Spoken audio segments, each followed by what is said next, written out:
ఈరోజు కాపులపై కపట ప్రేమ చూపించే ది గ్రేట్ కాపు ద్రోహులు అంబటి రాంబాబు, పేర్ని నాని, గుడివాడ అమర్నాథ్, వంగవీటి నరేంద్రాలని నేను సూటిగా ఒకటే ప్రశ్న అడుగుతున్నా.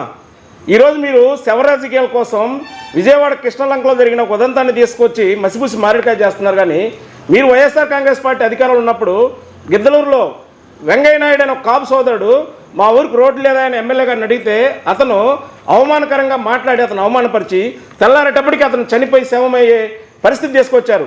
మరి ఆ రోజు చనిపోయింది కాపు సోదరుడేగా, అధికారంలో ఉంది మీరేగా, ఎమ్మెల్యేలు మంత్రులు మీరేగా. మరి ఆ రోజు కాపు సోదరుపై ప్రేమ ఎందుకు చూపించలేదు? అప్పటి ఎమ్మెల్యే మరి అన్నా రాంబాబుని పార్టీ నుంచి పదవి నుంచి ఎమ్మెల్యే నుంచి ఎందుకు సస్పెండ్ చేయలేదు? అంటే కాపులపై మీ అధికారంలో ఉన్నప్పుడు చనిపోతేనేమో వాళ్ళు కాపులు కాదా, ఇప్పుడు కోట ప్రభుత్వం చనిపోయిన వాళ్ళు కాపులా? అప్పుడు లేని ప్రేమ ఇప్పుడు ఎలా వచ్చింది? దీన్ని కేవలం శవ రాజకీయం కోసం వాడుకోవడం మాత్రం వైఎస్ఆర్ పార్టీలో ఉన్న కాపులు దీన్ని ఉపయోగించుకున్నారు. దయచేసి కాపు సోదరులంతా ఆలోచించండి. ఈరోజు విజయవాడ కృష్ణలంకలో జరిగింది కేవలం ఆరోపణలు మాత్రమే, ఇంకా రుజువు తేలలేదు.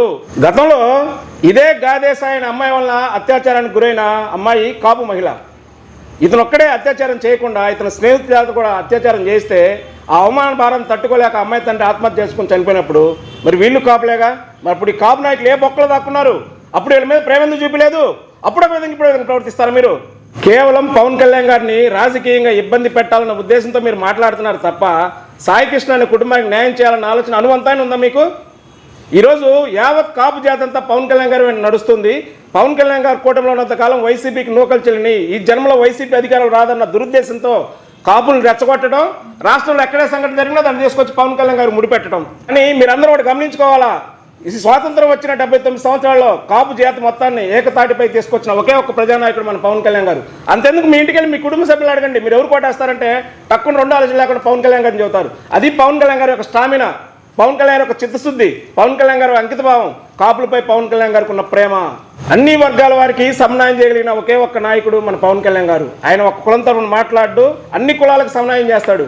విజయవాడ కృష్ణలంక సంఘటన జరిగిన వెంటనే పవన్ కళ్యాణ్ గారు ఢిల్లీ నుంచి రావటం, వెంటనే చంద్రబాబు నాయుడు గారితో కలవటం, డీజీపీ గారిని పిలిపించుకోవటం, వెంటనే సమగ్ర దర్యాప్తుకి పిలుపునివ్వటం, దానికి సంబంధించిన సిఐ నాగరాజును వెంటనే సస్పెండ్ చేయటం, అరెస్ట్ చేయటం, ఎమ్మటే ఒక ఐపీఎస్ అధికారి చేత నిష్పాక్షిక విచారణ జరిపించాలని ఆదేశించడం పవన్ కళ్యాణ్ యొక్క నిబద్ధతకు నిదర్శనం. మీలాగా కుల రాజకీయాలు, శవ రాజకీయాలు చేయడానికి పవన్ కళ్యాణ్ రాజకీయాల్లో రాలా. అసలు అలాంటి రాజకీయాలను పవన్ కళ్యాణ్ గారు ప్రోత్సహించరు. విచారణ జరిగిన అనంతరం నిజానిజాలు బయటకు వచ్చిన తర్వాత దోషులు ఏ స్థాయిలో ఉన్నా కూడా వాళ్ళందరినీ కఠినంగా శిక్షిస్తుంది ఈ కూటమి ప్రభుత్వం.